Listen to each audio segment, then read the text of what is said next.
I finished Wind and Truth.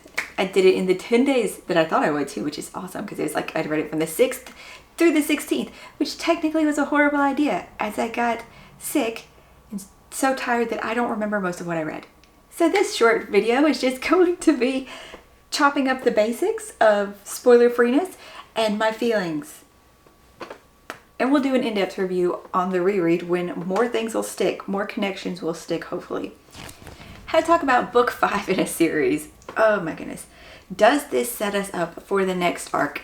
Yes. Am I very confused as to some of the events that happened at the end? Yes.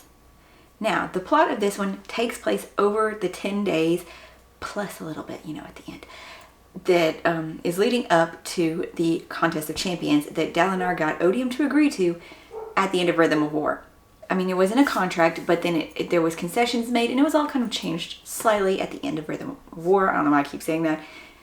However, they said that the borders of the nations will be fixed once the competition begins. The key words there were once the competition begins. This allows for both sides to try to take back or maintain the borders of places in the meantime. Thus, for the whole of this book, it is giant battles. Battles and battles and battles of different sorts, though. There are intellectual battles. Yasna is involved in that. And there are physical battles. That is Adolin's struggle. There are mental battles, like in Kaladin's storylines. Also some actual battles, though, because, Kaladin is, a warrior as well, so. And, yeah, that was actually kind of sweet, so. From day 1, because that is where the book starts, so right after the end of the book 4, we start day 1. The book is broken up into parts. Instead of saying parts, though, it is day 1, day 2, day 3, and like at the end of it says the end of the 7th day and stuff. And then you'll have the interludes. I do believe it's different in this one, as each interlude only has 2 chapters perspectives, and each one also is containing one of them being Odium/Taravangian, and it will say different. I don't know if it was meant to say different or it's just in the time, because I don't have a physical copy. I only had the audiobook, and it would say the Odium, or it would say Taravangian.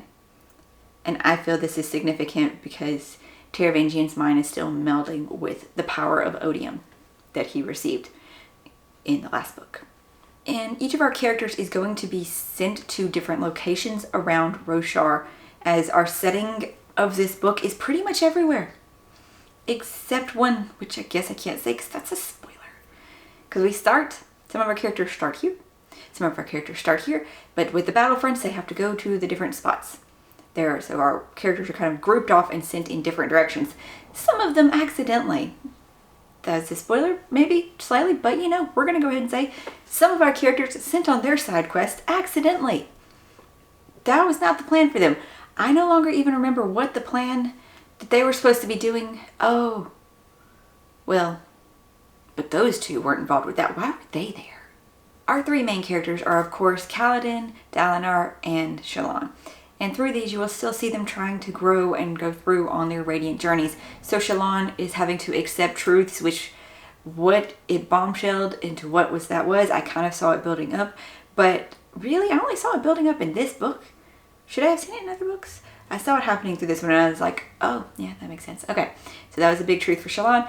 Dalinar, his journey with his oaths and honor, and coming to terms, though, with what is right versus just an oath.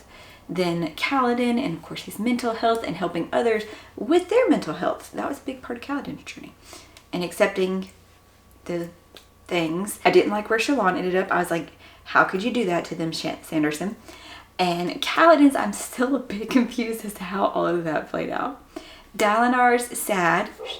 Another big one would be Szeth and Sigil. Sigil first. Just gonna try to talk over the dog now. Sigil's first because this one sets up what he's gonna have to be doing in either the next arc of Stormlight or towards his own aspect that we know is gonna happen. If you have read a certain book, at least you know what that's gonna entail. Szeth is our flashback character in this one.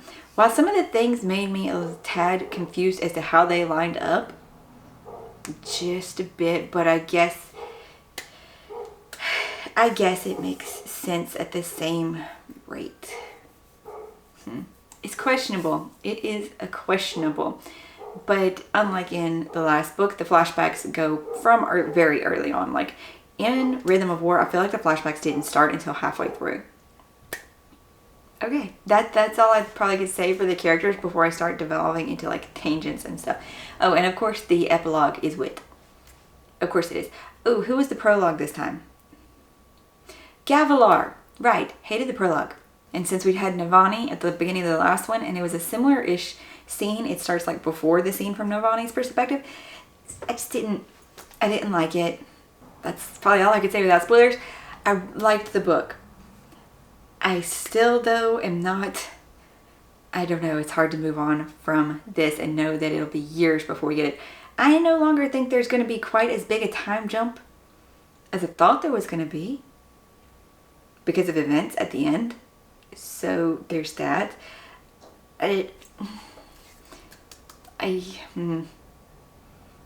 weird. And then there are holes, as like we were seeing from this character, and we know that this happened, and then that just this, why what happened at the end, and they just like, but not even the end, at a certain point they had this confrontation, I guess I want to say, without saying, and then we didn't hear or see from them again. Oh, and the final confrontation of champions, heartbreaking. Like, that was devastating and wrong, and I'm like, is there a way to reverse this? Because it's just not fair. So that was kind of a mix of my good and bad thoughts, I guess.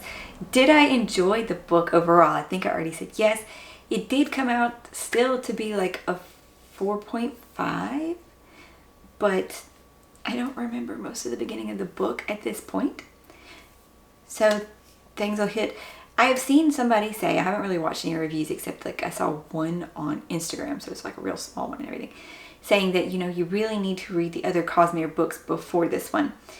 And I need to disagree, or I want to disagree. Will you miss some of the things when they name planets and people? It won't be as important to you, but it will not take away from this story itself. It will not take away from the implications of what is actually happening. You just won't understand it in a broader context. And the epilogue will help kind of like clue you in on what the Cosmere is and the scope of things if you haven't read anything but Stormlight. So I still think it's okay to only have read the Stormlight right now. If that is all you've done, that's perfectly fine. And where this is falling after the epilogue is before Mistborn Era 2. So if you've only read Era 1 before now and you're wanting to read them in order or whatever, of like timeline Cosmere wise, that's fine too. Because it is picking up at the beginning of Era 2, but not super important. It's just showing you how that ended up happening. Hopefully this has remained mostly as spoiler free as I thought it was. I think I did talk more than I thought I would be able to remember and talk about stuff, and hopefully I didn't babble too much. If you have read the book, I would love to know what your ending thoughts were. Were you really happy with it? Are you very still anxious about how it ended and where the next book is going and where some of our characters are? Or we're just calm and peace? And of course this is a good stopping point. The end of Mistborn was really sad, so I don't want to say Mistborn did better. I don't know. I hope you're having an excellent day, that this review was okay, even though it wasn't super in-depth. I hope you're finding something great to read here towards the end of the year, and you'll come back for more videos. Bye!